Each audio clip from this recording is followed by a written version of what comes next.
और क्या खास रहेगा ये आपको बता दें। देखिए, बड़ी जानकारी ये है कि 4 बजे का समय बहुत अहम होगा। निर्वाचन आयोग की तरफ से प्रेस कॉन्फ्रेंस करते हुए बता दिया जाएगा, सारी तस्वीर साफ कर दी जाएगी कि कितने चरण में ये चुनाव होगा। हालांकि 1 से लेकर 2 फेजेज में ये चुनाव होने चाहिए। राजनीतिक दलों से जब चर्चा की गई तो सभी का यही कहना था कि 2 फेजेज तक चुनाव को निपटाया जा सकता है। तो अब सवाल है कि क्या एक ही चरण में ये चुनाव होगा या फिर 2 चरणों में चुनाव को संपन्न कराया जाएगा, क्योंकि कई बार बिहार में, यानी कि आपको बता दें कि 3 बार ऐसे समय आए हैं जब एक फेज में भी चुनाव को खत्म कराया गया है। और पिछले अगर चुनाव की बात की जाए, 3 चरणों में चुनाव हुए थे, तो क्या इन फेजेस को कम किया जाएगा? क्योंकि जैसे ही फेजेस कम होंगे तो मैन पावर कम होगा, इसके साथ ही लॉ एंड ऑर्डर का इशू नहीं है, तो आप 1 या 2 फेजेस में भी चुनाव को संपन्न करा सकते हैं। लोगों को भी सहूलियत होगी। जो प्रवासी बिहारी हैं उनके लिए भी बहुत सही हो जाता है कि वो आराम से अपने घर जा सकते हैं। एक दिन में अगर मतदान होता है तो वो वोट के अधिकार का इस्तेमाल करके वापस भी लौट सकते हैं। और ऐसे में देखना होगा कि निर्वाचन आयोग की तरफ से क्या जानकारी दी जाती है। निर्वाचन आयोग आज प्रेस कॉन्फ्रेंस करने जा रहा है। बस कुछ ही मिनटों की बात है। लगभग 4 बजे का ये समय फाइनल किया गया है, जब प्रेस कॉन्फ्रेंस करते हुए जानकारी दी जाएगी। बताया जाएगा कि बिहार चुनाव को कितने चरणों में संपन्न कराना है। और एक बार फिर से चलिए आपको लिए चलते हैं विभा और संतोष के पास। बिल्कुल, शुक्रिया जया। और देखिए, हमारे साथ इस वक्त ब्यूरो चीफ दिवाकर तिवारी जुड़ रहे हैं और दिवाकर से ही ये समझना चाहेंगे। दिवाकर, चूंकि इस बार का बिहार विधानसभा चुनाव कई मायनों में बहुत बदलाव के साथ नजर आएगा, ऐतिहासिक होगा। जातीय जनगणना की बात कर लें, SIR की बात कर लें, उसके बाद पहला ये चुनाव है बिहार का भी, और दूसरे राज्यों के लिए भी एक तरीके से रोल मॉडल ये बन जाएगा। जी बिल्कुल, बिहार में जो चुनाव होगा वो दूसरे राज्यों के लिए रोल मॉडल होगा। और मैं आपको बता दूं कि जब 2020 का चुनाव था वो भी एक तरीके से एक उदाहरण ही पेश कर रहा था, क्योंकि कोविड के दौर में देश में पहला चुनाव बिहार में ही हुआ था, जब कई तरह की पाबंदियां थी और उस बीच जो है इलेक्शन कमीशन ने सारी चुनौतियों का सामना करते हुए चुनाव कराए थे। तो बिहार हमेशा से नज़ीर रहा है। और उन दिनों को याद कीजिए जब बूथ कैप्चरिंग की घटनाएं होती थी, बिहार, उत्तर प्रदेश, पश्चिम बंगाल, तो वैसे में बिहार ने ही रास्ता दिखाया था। और बिहार ने जो है साफ तरीके से, निष्पक्ष तरीके से, शांतिपूर्ण तरीके से चुनाव संपन्न कराया था। तो एक तरीके से बिहार में जो प्रयोग होते हैं वो पूरे देश में उसको देखा जा सकता है। इस बार दिवाकर जी प्रयोग ये होने वाला है कि बिहार में पहली बार एक चरण में, यानी एक चरण में या फिर 2 चरण में चुनाव होने की मांग की जा रही है। चुनाव आयोग देखना होगा कि कितने चरणों में ऐलान करता है चुनाव का। अगर एक चरण में चुनाव होता है तो कितनी सहूलियत और कितनी परेशानी होने वाली है, 2 चरण में चुनाव होता है तो कितनी सहूलियत और कितनी परेशानी होने वाली है, फायदा किसको मिलने वाला है। 1 या 2 चरण में चुनाव होता है, क्या सत्ता पक्ष को फायदा मिलेगा या विपक्ष जो सत्ता में आने की कोशिश कर रहा है उसको फायदा मिलेगा? देखिए, चुनाव आयोग जो है अपनी तैयारियों को मुकम्मल कर चुका है और राजनीतिक पार्टियां भी जो है लगभग तैयार है। तो ऐसे में ये कहना जो है अतिशयोक्ति होगा कि किसी गठबंधन को फ़ायदा होगा, किसी गठबंधन को नुकसान होगा, क्योंकि सभी पार्टियां जो है कई महीनों से कार्यक्रम कर रही है, सभी पार्टियों के कार्यक्रम चल रहे हैं, यात्राएं चल रही है। तो ऐसे में सभी पार्टियां या गठबंधन जो है वो अपनी तैयारियों को आखिरी रूप देने की कोशिश कर रहा है। तो ऐसे में किस पार्टी को, किस गठबंधन को बढ़त मिलेगी, ऐसे में ये देखना होगा कि जिस पार्टी का काडर बेस मजबूत है, जिसके आधारभूत संरचनाओं की बात करें वो मजबूत है, तो उसको ज़रूर एक मनोवैज्ञानिक बढ़त होगी। NDA को अगर देखें या बीजेपी की खास तौर पे बात करें तो बीजेपी पूरे देश में आप देखिए कि किस तरीके से वो क्रमबद्ध तरीके से अपने चुनावी कार्यक्रमों को अंजाम देती है। तो ऐसे में थोड़ी सी बढ़त रहती है बीजेपी को। दिवाकर, आप हमारे साथ बने रहिए, चूंकि अब से थोड़ी देर बाद, अब तो ज्यादा वक्त भी नहीं बचा है जब प्रेस कॉन्फ्रेंस की शुरुआत हो जाएगी और तारीख सामने होंगे, वो परिणाम वाली तारीख कौन सी होगी, जिस दिन सबके सामने वोटर के मन में क्या है, वो सब कुछ तस्वीर साफ हो जाएगी। हमारे साथ नुरुल होदा जुड़ चुके हैं वीआईपी से। बहुत स्वागत सर आपका। नुरुल जी, चूंकि अब थोड़ी देर में इस बात की जानकारी साझा कर दी जाएगी कि कितने चरणों में वोटिंग होगी, किस दिन काउंटिंग होगा, 1 या 2 चरण, कितने चरणों में आप अपने आप को कंफर्टेबल मान रहे हैं? देखिए, स्वागत है चुनाव आयोग का। हम तो मतलब जिसको कहते हैं, हम तो विपक्ष की पार्टियां हैं, हम तो साल भर से लगे थे इसी तैयारी में, इसी दिन के इंतजार में। और जो हमारे लिए तो सबसे बड़ी बात है कि हम बिहार वासियों को इस एंटी इनकम्बेंसी और 20 साल के जो नीतीश जी के शासन से अब जो है तैयार है हम लोग मुक्त कराने को। तो चुनाव आयोग अपनी सुविधा अनुसार, क्योंकि आप जानते हैं कि चुनाव विभिन्न चरणों में या 2-3 चरणों में क्यों हुआ था, क्यों डेवलप हुआ था। जब भारत में चुनाव का इतिहास हमेशा एक दिन का रहा है। जी हाँ, मेरी आवाज आ रही है आपकी? बिल्कुल निरुल जी, मैं ये जानना चाह रही थी, चूंकि 17 बदलाव के साथ इस बार बिहार विधानसभा का चुनाव जो है पहली बार बदलावों के तहत होगा, इस बदलाव को आप कैसे देख रहे हैं? बदलाव का स्वागत है। जो आपने बताया कि वोटर ये जो है क्या कहते हैं, चुनाव आयोग द्वारा जो प्रत्याशियों के चित्र लगाए जाएंगे, नंबर्स बड़े किए जाएंगे, ये सब स्वागत योग्य कदम है। और बढ़ती दुनिया के साथ और बढ़ते आर्टिफिशियल इंटेलिजेंस के साथ अगर इन सब चीज़ों को अगर हम समाहित नहीं करेंगे तो डेमोक्रेसी के लिए that is not good and it is a welcoming thing. स्वागत है चुनाव आयोग का इन सब चीज़ों के लिए, लेकिन चुनाव आयोग के ऊपर हम सबको विश्वास होना चाहिए। और हमारी अभी भी उम्मीद यही है कि चुनाव आयोग निष्पक्ष और भारतीय जनतंत्र का प्रहरी के रूप में अपनी भूमिका निभाएगा। और जो भी चरणों में जी, अभी आपने एक शब्द बोला कि निष्पक्षता को लेकर चुनाव आयोग की, आपको बार बार ऐसा क्यों लग रहा है कि चुनाव आयोग निष्पक्ष नहीं है? पहली चीज। दूसरी चीज कि 2 फेज में चुनाव आपके लिए ज्यादा महत्वपूर्ण होगा, एक फेज में आप चुनाव होता हुआ देखना चाह रहे हैं, इसको भी जरा कंफर्म कीजिएगा। और तीसरी बात यह कि आपकी तैयारी कितनी है, क्योंकि वीआईपी की इस समय कैसी तैयारी चल रही है ग्राउंड पर, और कितना समर्थन जनता का आपको मिल रहा है, जरा उसके बारे में भी थोड़ा सा बताइए। तैयारी के अंतिम चरण में सर का लाना, सर के हम सब लोग सर में उलझ गए। सर के नियति और नियत से कोई इनकार नहीं था, सर की प्रक्रिया से कोई इनकार नहीं था, समय अनुकूल नहीं था सर के लिए। और हमारे सारे कार्यकर्ता, सारे कैडर, वो सब सर की मतलब जिसको कहते हैं चुनाव आयोग की जो एक्सपेक्टेशन थी और जो डिमांड थी उसके अनुसार हमारा ग्राउंड वर्क पॉलिटिकल जिसको कहते हैं बिल्टअप छोड़ के वो चुनाव आयोग का कार्य कर रहा था। और वास्तविक रूप से सारे बीएलओ बधाई के पात्र है। अगर चुनाव आयोग ने इतने कम समय में ये काम कराया है। जी, आप हमारे साथ बने रहिए। इसी बीच में एक बड़ी खबर आ रही है, इस वक्त की बहुत बड़ी खबर आपकी टेलीविजन स्क्रीन पर। 1 चरण में चुनाव होगा या फिर 2 चरण में चुनाव होगा या फिर 2020 की तरह 3 चरण में चुनाव होगा, थोड़ी देर में कंफर्म हो जाएगा। हालांकि अलग अलग राजनीतिक पार्टियां अलग अलग चरण में चुनाव कराने की बात कर रही हैं। 2020 में 3 चरणों में चुनाव हुआ था, लेकिन क्या 2025 में इस बार इतिहास रचा जाएगा?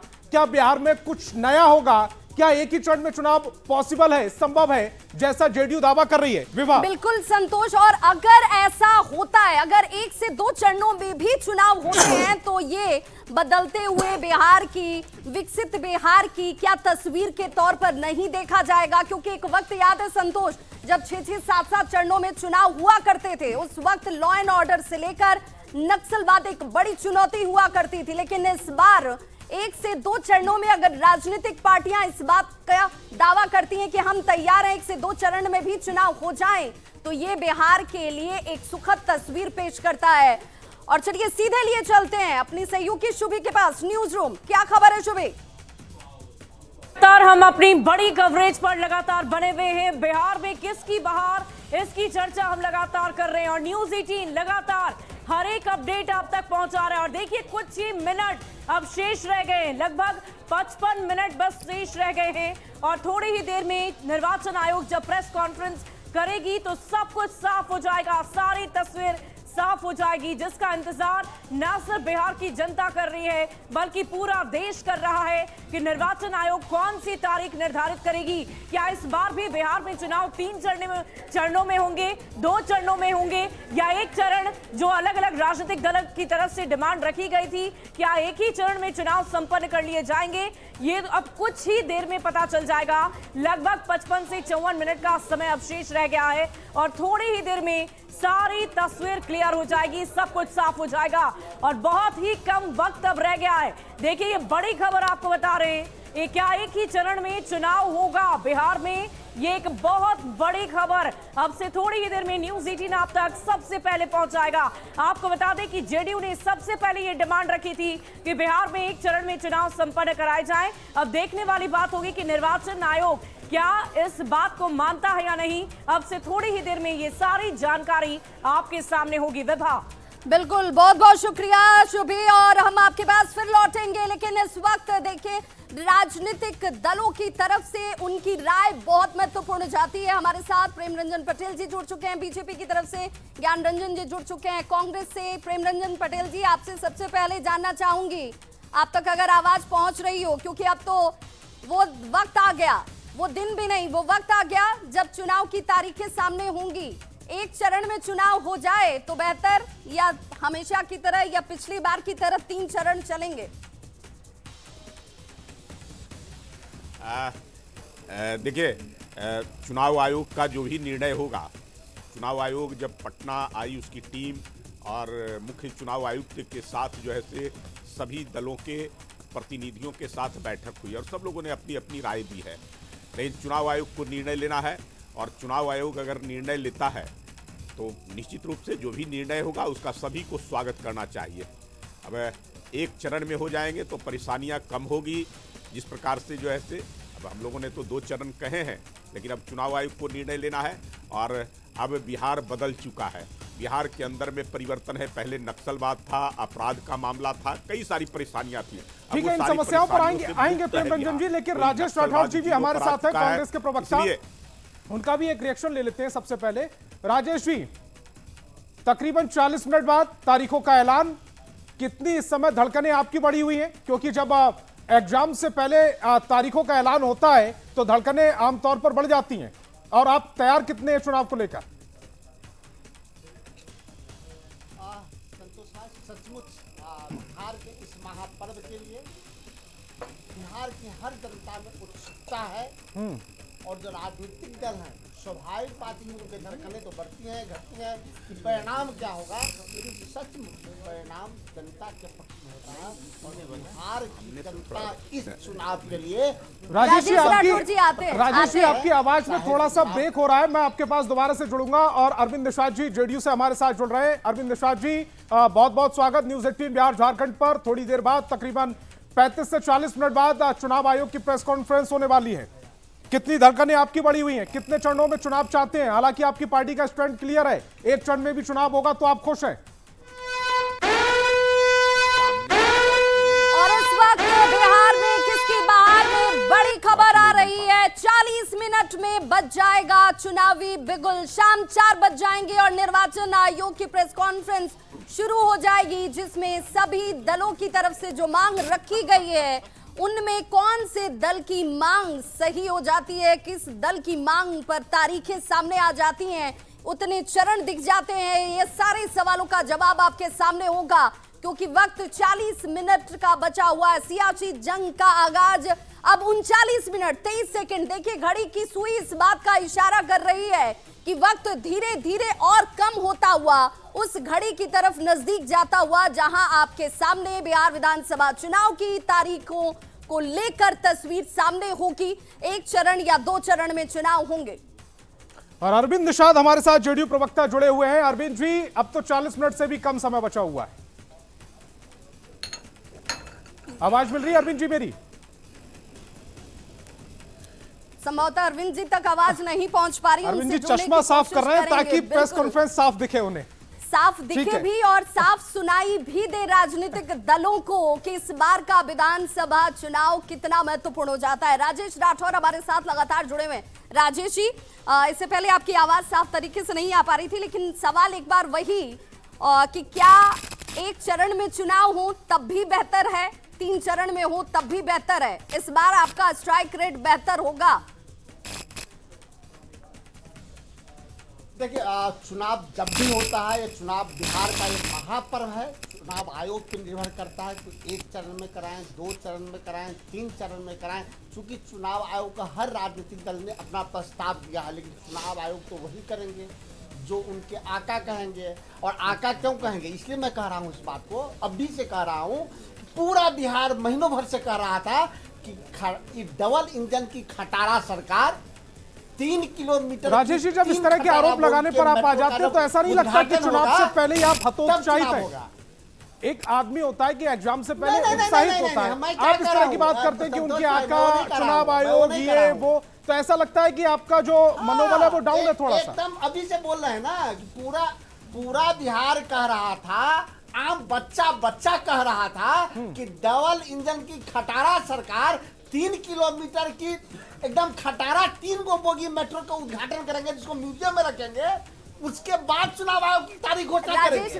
वही आज चरितार्थ हो रहा है। राजेश राठौर जी, लेकिन इस बात को तो स्वीकार कीजिए, इस बात को तो स्वीकार कीजिए कि जिस मेट्रो को देखने के लिए बिहार के लोग बिहार से बाहर जाते थे, वो मेट्रो बिहार में आ गई। ठीक है, 3 किलोमीटर ही सही, शुरुआत तो हुई। मैडम, वही तो मैं जो मैं कह रहा हूँ वही आप कह रही हैं कि वो म्यूजियम का चीज नहीं है, मेट्रो चलने का चीज है, दिखाने का चीज नहीं है, यातायात का साधन है। ये दिखाने के वस्तु बना दिया है। ठीक है, प्रेम रंजन पटेल जी से रिएक्शन ले लेते हैं। प्रेम रंजन पटेल जी, ये तो अभी तारीख का ऐलान भी नहीं हुआ है, हम तो काउंटडाउन चला रहे हैं कि 35 मिनट रह गए, 36 मिनट रह गए, उसके बाद प्रेस कॉन्फ्रेंस होगी, फिर तारीखों का ऐलान होगा, कितने चरणों में चुनाव होंगे। वो आ गए कि आका, चुनाव आयोग, और जो वो उनके शब्द रहे हमेशा से, मुझे कहने में भी थोड़ी हिचक हो रही है। संतोष जी, अब चुनाव आयोग चुनाव का तिथियों का ऐलान करेगा, एक तरह से जो है से चुनाव का बिगुल बज जाएगा। और अब तो सबको चुनाव में जाना है, मैदान में जाना है। कांग्रेस के हमारे मित्र राजेश राठौर जी जिस प्रकार की भाषा का प्रयोग कर रहे थे, जिस प्रकार से आरोप लगा रहे थे, चाहे वह सरकार के ऊपर हो, चुनाव आयोग के ऊपर हो, संवैधानिक संस्थाओं के ऊपर हो, ये पूरी तरह से जो है से हताश और निराश चुनाव के घोषणा से पहले ही हो चुके हैं। ये मान लिए कि हमको जो है से हारना तय है, हम कहीं इस लड़ाई में नहीं है। तो इसी से अंदाजा लगा सकते हैं कि अब चुनाव आयोग चुनाव की तिथि का घोषणा करेगा और चुनाव आते आते ये आता पता कहीं नहीं रहेंगे। इनकी जो परेशानी है, मैं समझ रहा हूं कि इनकी क्या स्थिति बन चुकी है। अब मेट्रो का जिसकी चर्चा कर रहे हैं, ये मेट्रो पटना के लिए, बिहार के लिए कितनी बड़ी सौगात है। अरे चुनाव से पहले शुरुआत हो रही है। ये जो है बिहार के लोग जिसको देखना चाहते थे, कितने दिनों से जो है इसकी कल्पना कर रहे थे कि बिहार के अंदर में भी मेट्रो आएगा, पटना में मेट्रो चलेगा, और ये मेट्रो जो है प्रारंभ हो गया। ये कम बड़ी बात नहीं है इसके लिए, बिहार के लिए इससे बड़ी और क्या सौगात हो सकती है इस राज्य के लिए। अरविंद निषाद जी तक आवाज नहीं पहुंच रही है और मैं चाहूंगी कि जरा इस तकनीकी खामी को जल्द दुरुस्त किया जाए। अरविंद निषाद जी की प्रतिक्रिया बहुत जरूरी हो जाती है। अरविंद जी, आप तक आवाज मिल रही है क्या? चलिए राजेश राठौर जी से ही मैं सवाल ले लेती हूँ। राजेश राठौर जी, चलिए आज का तो दिन है कि भाई आज तारीखें सामने आ जाएंगी और उसके बाद सब कुछ